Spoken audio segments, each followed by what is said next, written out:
సరదాగా వడ్డించుకుని తింటాం నా కళ్ళారా నేను చూడలేదండి.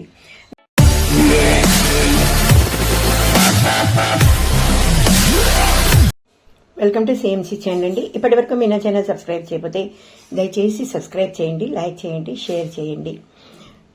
మనం ఇవాళ డైనింగ్ టేబుల్ గురించి మాట్లాడుకుందామండి. చాలా మందికి డైనింగ్ టేబుల్ అంటే ఇప్పుడు తెలుసండి. మా చిన్నతనంలో డైనింగ్ టేబుల్ అంటే అదొక అపరూపమైన వస్తువు అని. ఉత్తర భారతదేశంలో మా నాన్నగారి స్నేహితుల ఇళ్లకి వెళ్ళినప్పుడు ఆ డైనింగ్ టేబుల్ మీద గాజు చెక్క వాటి మీద బోల్డ్ అంత క్రాకరీ పెట్టుకుని తినటం చూసిన మాకు కూడా అలాంటి డైనింగ్ టేబుల్ అంటే బాగుండు అనిపించేది. సెలవుల్లో మా అమ్మగారు వాళ్ళ ఇంటికి వెళ్ళినప్పుడు చాలా మంది కింద కూర్చుని బోల్డ్ మంది అన్నమాట. అలా ఒక 25-30 మంది పిల్లలు, ఒక 25-30 మంది పెద్దవాళ్ళు అందరూ కలిసి కూర్చుని ఆనందంగా తినేవాళ్ళు. కానీ ఆ డైనింగ్ టేబుల్ అనేది లేదు. ఒక వడ్డమ్మ అమ్మగారు మా అందరికీ వడ్డన చేసేవాళ్ళు. కొంతకాలం తర్వాత ఒక చిన్న టేబుల్ పెట్టుకుని దాని మీద డైనింగ్ టేబుల్ మీద తింటున్నట్టు నేను, మా పెద్ద చెల్లెలు చాలా రోజులు తిన్నట్టు నాకు బాగా గుర్తు. అనుకోకుండా నాన్నగారికి సికింద్రాబాద్ ట్రాన్స్ఫర్ అవ్వడంతో మేమందరం కూడాను రైల్వే క్వార్టర్స్కి వెళ్ళిపోయాం. అక్కడ నాన్నగారు చాలా మందిని చూసిన తర్వాత ఒక నలుచదరమైన డైనింగ్ టేబుల్ని చేయించారు. ఊహ తెలిసి తెలియని వయసులో అది 4 కోణాల్లో ఉండేది. 4 నెలలు 8 మంది కూర్చోవచ్చు అన్నమాట.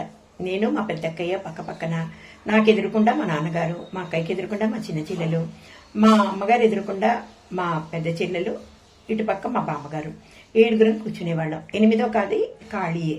ఆ ఖాళీ స్థానం ఎప్పుడు పూర్తవుతుందా అనుకునేవాళ్ళు. కాకపోతే మా అక్కయ్య వయసు అప్పుడు 12 13 అవ్వటానికి కాబడు ఇంకో 5-6 ఏళ్లు పడుతుంది అని నవ్వుతూ సరదాగా మాట్లాడుకునేవాళ్ళు అమ్మా నాన్న.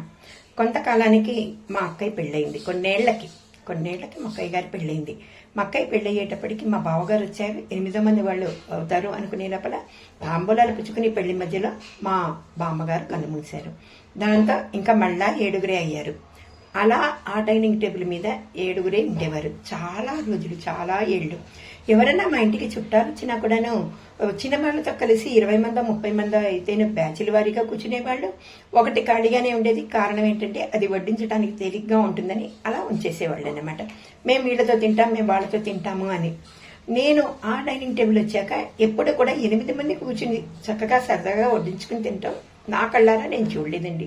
నాకు ఆ చిన్న మనసులో, అప్పటి చిన్న మనసులో, ఇప్పుడు పెద్దవాళ్ళం అయిపోయాము, అప్పుడు చిన్న వయసులో మేము అనుకునేవాళ్ళం దీని నిండా మనుషులు కూర్చుని తింటూ ఉంటే ఎంత బాగుంటుంది అని.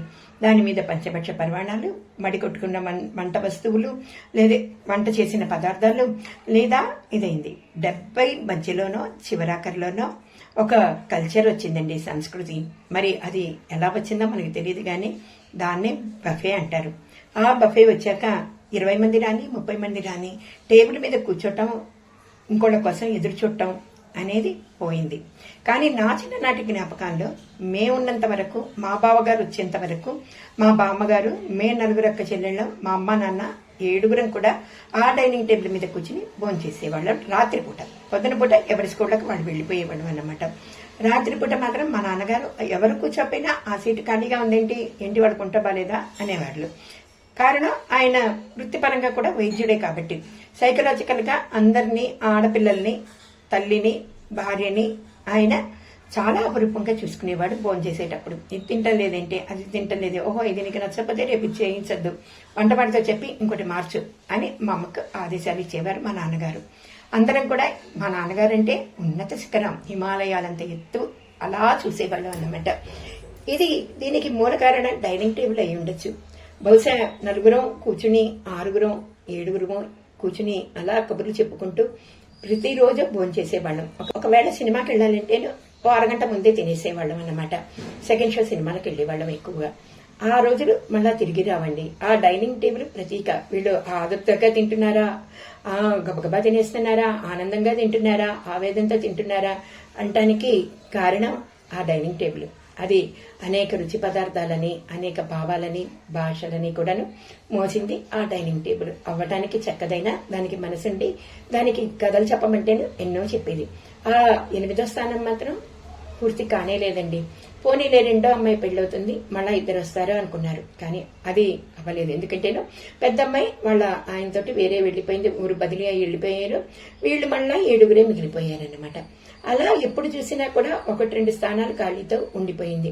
కొన్ని దశాబ్దాలు గడిచిపోయాక ఆ ఇంటి యజమానురాలు ఇక లేరు. ఆవిడ కూడా ఆఖరిగా భోజనం చేసేసి ఆ రోజు రాత్రి పడుకుని మొన్నటి పొద్దున అనంతలోకాలకి వెళ్ళిపోయారు. ఇంకా ఆ డైనింగ్ టేబుల్ మీద 6 7 కాదండి, కనీసం 2 కూర్చొని తినేంత అవకాశం కూడా రాలేకపోయింది. దాన్ని బట్టి తెలిసింది ఏంటంటే ఆ డైనింగ్ టేబుల్ కి ఒక యజమానురాలు ఉంటేనే ఆ డైనింగ్ టేబుల్ కి అంత ప్రాశస్త్యం ఉంటుందని. అవన్నీ వడ్డించి పెట్టడం, అందరికీ వడ్డన చేయటం, ఆ అపురూపంగా ఉండే ఆ ఇల్లాలి యొక్క పాత్రని ఎవరం మర్చిపోలేమండి. ఇప్పుడు ఆ డైనింగ్ టేబుల్ మీద చెత్త చెదారం కాకపోయినా పనికిరాని వస్తువులు, మనకు అంతగా ఉపయోగం లేనివి పెడుతున్నారేమో ఏమో. దాని మీద 8 మంది కూర్చుని భోజనం చేసే రోజు వస్తుందా అని ఆ డైనింగ్ టేబుల్ కి మనసుంటే ఖచ్చితంగా ఎదురు చూస్తుందండి. ఆ డైనింగ్ టేబుల్ మా నాన్నగారు పోయాక అది అలా అలా వలస వెళ్ళిపోయింది. వలస వెళ్ళిపోయాక ఇప్పుడు వాళ్ళందరిది యూనిట్ ఫ్యామిలీ కదండి. డైనింగ్ టేబుల్, అంత పెద్ద డైనింగ్ టేబుల్ అవసరమా 8 మందిది? ఒక చిన్న టేబుల్ మీద 2 3 4 కూర్చునేది బాగుంటుంది కదా.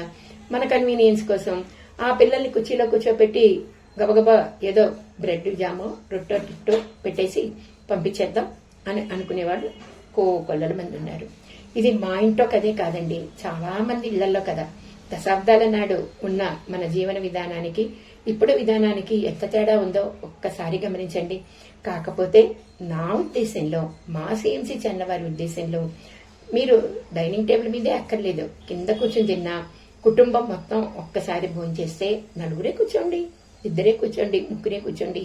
మీ పెద్దవాళ్ళని వృద్ధాశ్రమంలో చేర్పించొద్దు, వాళ్ళందరితో కలిసి భోజనం చేయండి. ఎక్కడ కూర్చున్నాను మనస్ఫూర్తిగాను.